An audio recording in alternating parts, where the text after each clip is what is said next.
Ganesh olden డేస్లో information pass చేయాలంటే ఇప్పుడులాగా అప్పుడు వాట్సాప్, ఇంటర్నెట్, యూట్యూబ్ ఉండేదే కాదు.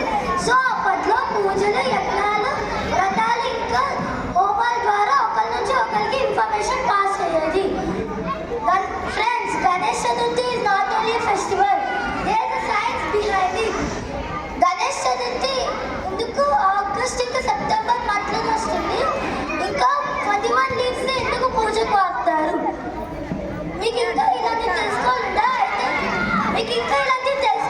అయితే నా ఫ్రెండ్స్ ఫర్దర్ స్టోరీ చెప్పబోతున్నారు. ఇప్పుడు తను వచ్చి గణేష్ చతుర్థి స్టోరీ నరేట్ చేయబోతుంది. పురాణాల ప్రకారం ఒకరోజు పార్వతీదేవి స్నానం చేయడానికి వెళ్తుండగా చేతికి ఉన్న పసుపుతో ఒక బాలకుడిని చేసి ప్రాణం పోసి బయట కాపలా కాయమని చెప్పింది. అప్పుడే మన బాలకుడు సిన్సియర్గా కాపలా కాస్తున్నప్పుడు అప్పుడే శివుడు డ్యూటీస్ అన్ని కంప్లీట్ చేసుకొని వచ్చాడు.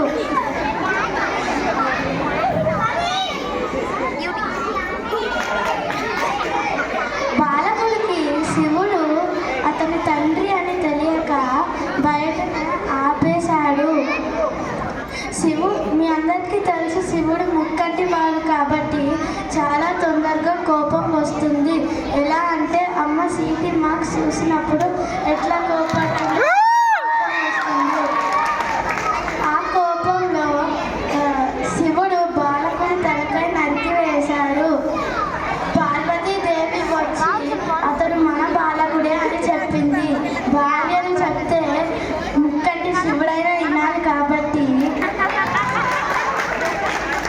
శివుడు ఒక ఏనుగు తలకాయని తెప్పించి బాలకుడికి పెట్టి ప్రాణం పోసి గణపతి అని పేరు పెట్టాడు.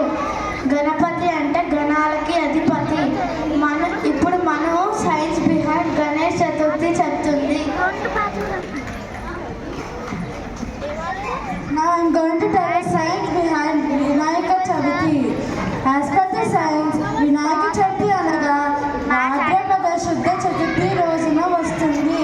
ఆగస్ట్ మరియు సెప్టెంబర్ మధ్యలోని. ఇది కరెక్ట్గా వర్షాకాలం తర్వాత వచ్చే సమయం. ఈ వాతావరణం మార్పుల వల్ల మన బాడీ నుంచి ఇమ్యూనిటీ బాగా తగ్గుతుంది. జ్వరాలు, మలేరియా, టైఫాయిడ్ వంటి వ్యాధులు వ్యాపిస్తాయి. మీకు తెలిసే ఉంటుంది, మనం పూజ చేసేటప్పుడు 21 ఆకులు వాడుతాము. అవి మనకి ఇమ్యూనిటీ బూస్టర్లా కూడా పనిచేస్తాయి. ఫర్ ఎగ్జాంపుల్ అర్కపత్ర, జిల్లెడాకు, దుర్వపత్ర, గరిక, తులసి పత్ర. అర్కపత్ర మనకు ఎయిర్ ప్యూరిఫైయర్గా పనిచేస్తుంది. దుర్వపత్ర మనకు మన బాడీని చల్లగా ఉంచుతుంది. మీకు తెలిసే ఉంటుంది, చాలామంది మార్నింగ్ లేచి జాగింగ్ చేసిన తర్వాత గరిక జ్యూస్ తాగుతారు. తులసి పత్ర మనకు కాఫ్ ఇంకా కోల్డ్ తగ్గిస్తుంది. ఇప్పుడు గీత వచ్చి మట్టితోనే ఎందుకు వినాయకుడిని చేయాలో చెప్తుంది. ఇందాక తను చెప్పినట్లుగా పార్వతీదేవి పసుపుతో వినాయకుడిని తయారు చేసింది. పసుపు అంటే భూమిలో ఈజీగా డైల్యూట్ అయింది. ఫర్ అవర్ ఎన్వైరన్మెంట్ సేక్ పసుపుతో మట్టితో వినాయకుడిని తయారు చేసి వాటర్లో ఈజీగా డైల్యూట్ అయింది.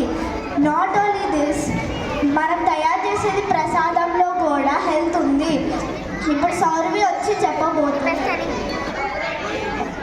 యూజెస్ ఆఫ్ ఉండ్రాలు. యాజ్ పర్ పురాణాలు వినాయకుడికి ఉండ్రాలంటే చాలా ఇష్టం. బట్ ఉండ్రాలలో కార్బోహైడ్రేట్ ఉంటుంది. So it is good for health.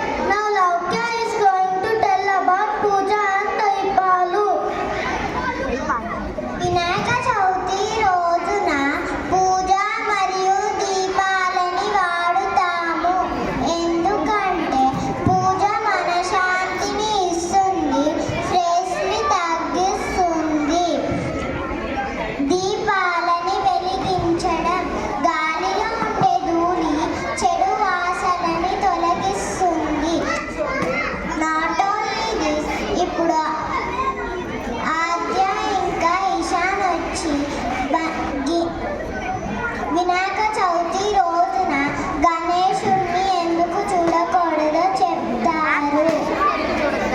Chandamama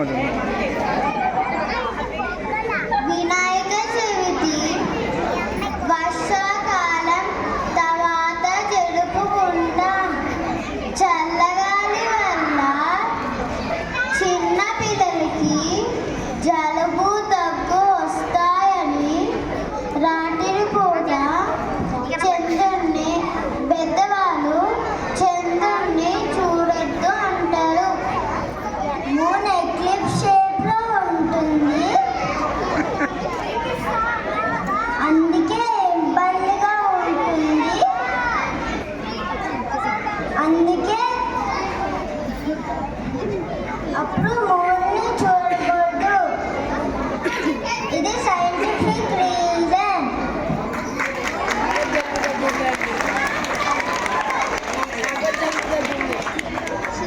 Thank you for giving this opportunity. Happy Vinayaka Chavati. Super super super Aja Laddu. మోరియా Ganapati Bappa. మోరియా Aja Laddu. మోరియా Jai Bola Ganesh Maharaj ki. జై thank you so much Tanushree aunty, బాగా explain చేశారు కదండి. ఒకసారి మళ్ళీ గట్టిగా క్లాస్ సూపర్, సూపర్, సూపర్. సరేండి. మోరల్ ఆఫ్ ద స్టోరీ ఏంటి అనేది చాలా బాగా చెప్పారు. రాజేష్ రాజేష్ రాజేష్